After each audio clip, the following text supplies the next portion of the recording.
McKee Botanical Garden, located in Vero Beach, Florida, is an 18-acre jungle sanctuary known for its historic Florida charm and world-class horticultural collections. Hi, we're Jack and Erica with Hello Pumpkin Travels, and in this video, we will cover everything there is to know about McKee Botanical Garden and if it is worth a stop on your next trip to Vero Beach. The site opened as McKee Jungle Gardens in 1932, covering 80 acres, and was once one of Florida's top 3 tourist attractions. Unfortunately, it closed in 1976 due to competition from the newer theme parks. A community-led effort saved the final 18 acres from development, leading to its restoration and reopening in 2001. It is now listed on the National Register of Historic Places and features more than 10,000 plants, including one of the world's most significant water lily collections. Upon arrival, McKee Botanical Gardens offers free parking. Just off the gravel parking lot, you'll come to the Welcome Center to purchase tickets.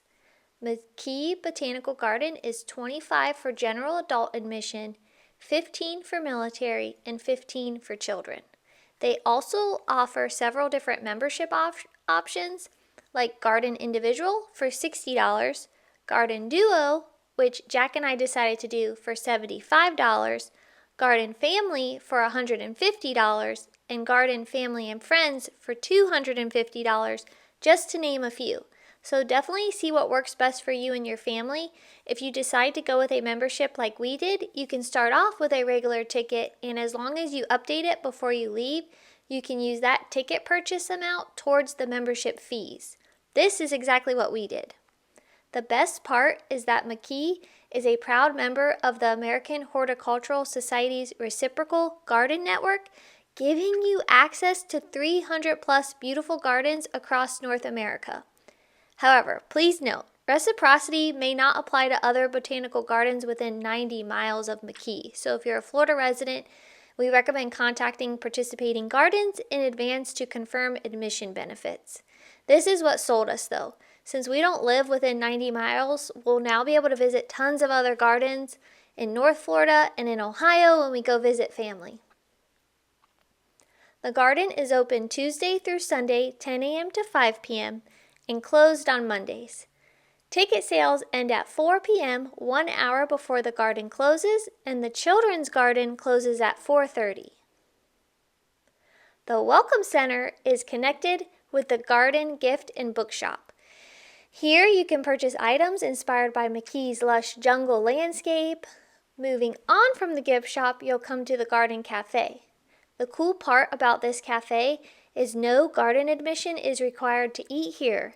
So if you just want to come for lunch and not explore the garden, they're okay with that. You can enjoy salads, wraps, sandwiches, flatbreads, and seasonal specials, plus house-made sweet sangria and desserts.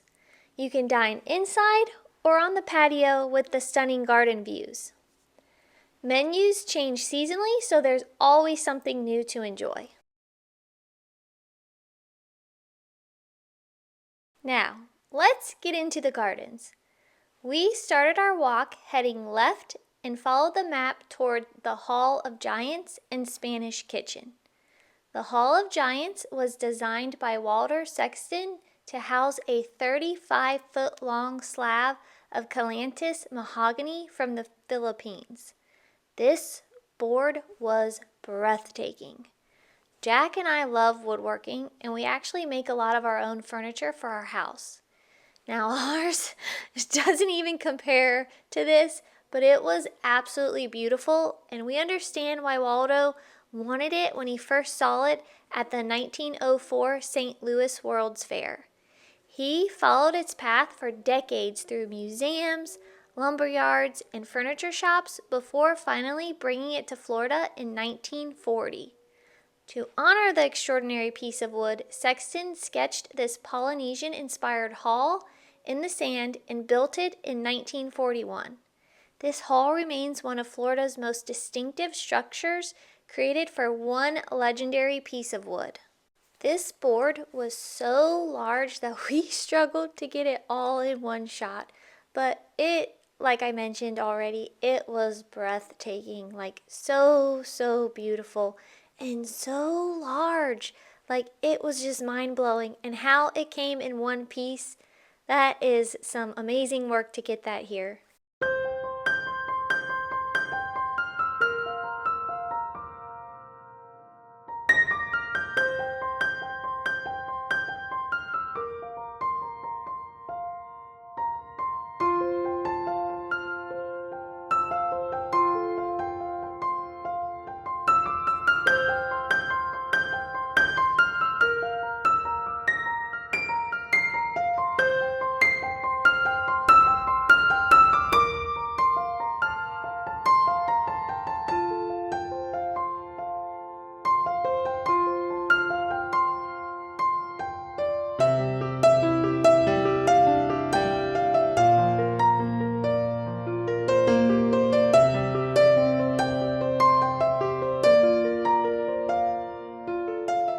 Across from the entrance into the Hall of Giants sits the Spanish kitchen.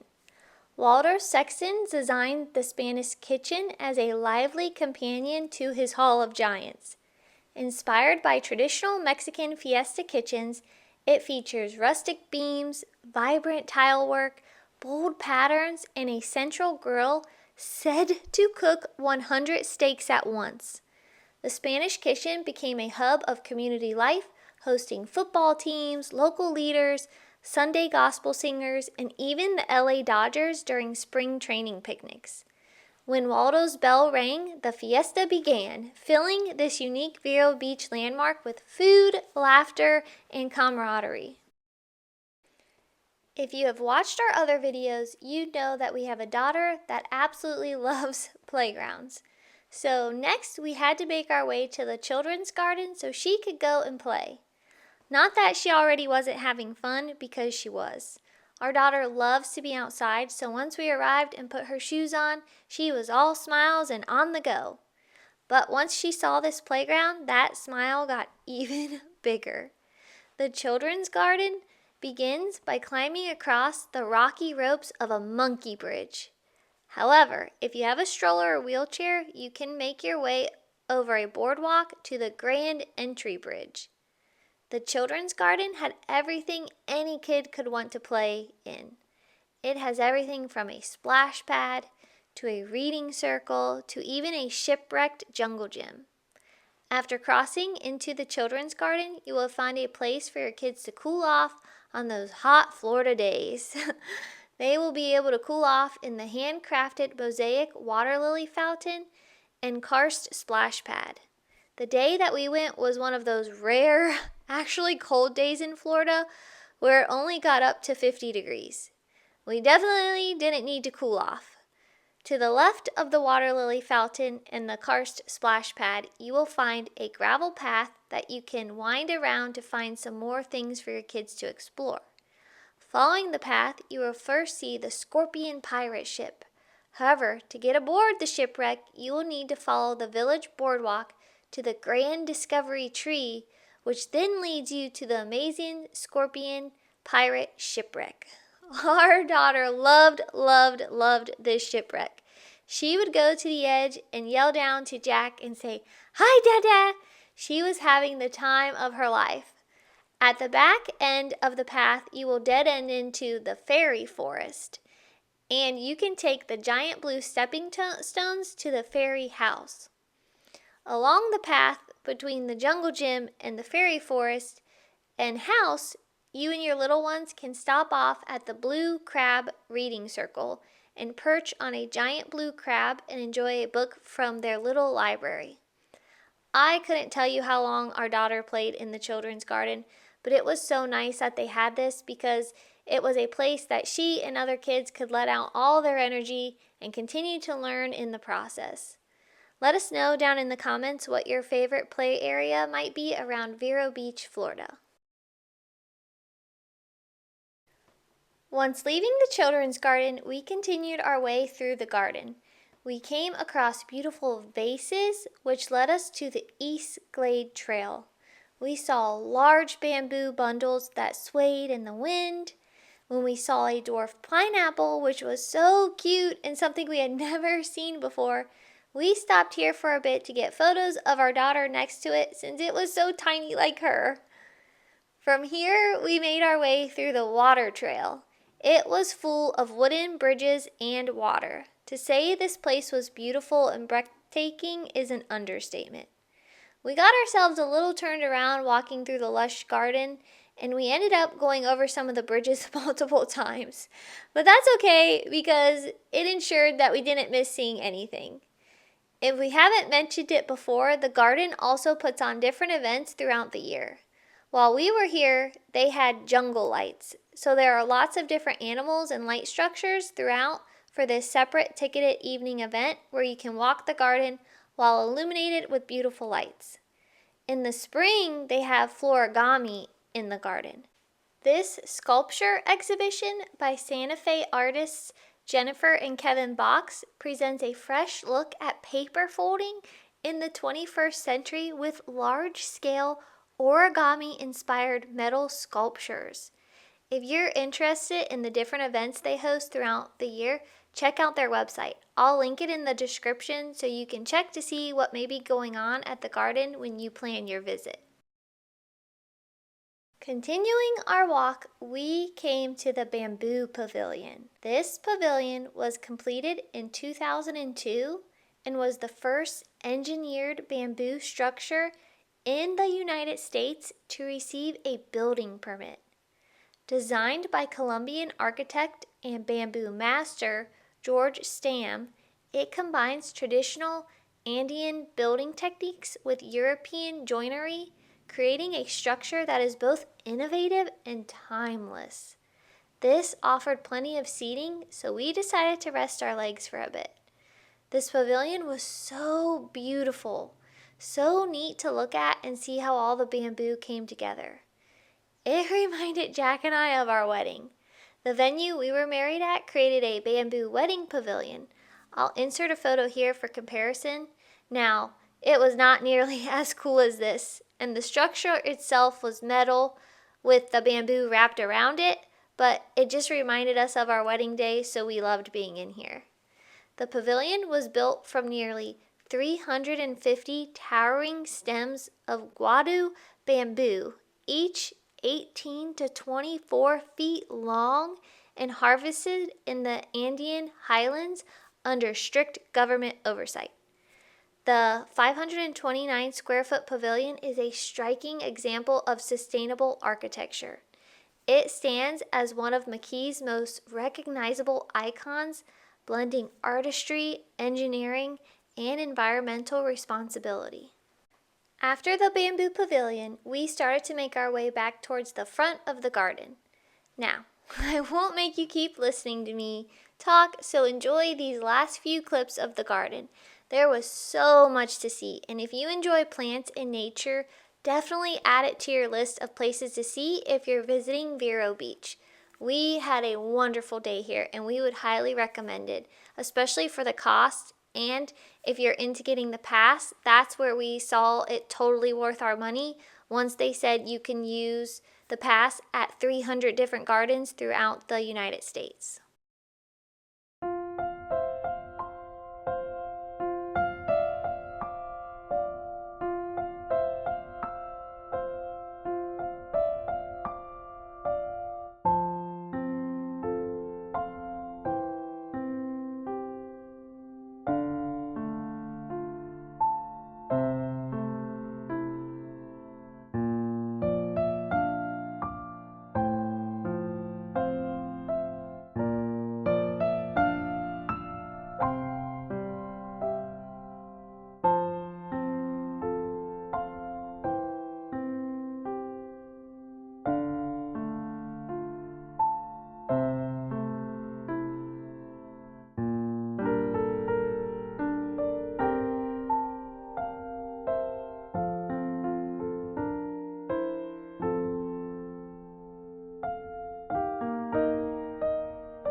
McKee Botanical Garden was the first botanical garden that Jack and I visited in Florida, and definitely will not be our last one that we will visit in Florida or the U.S. this year.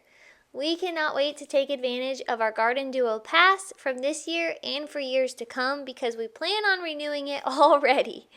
Let us know down in the comments what your favorite botanical garden is, and we will be sure to pay them a visit.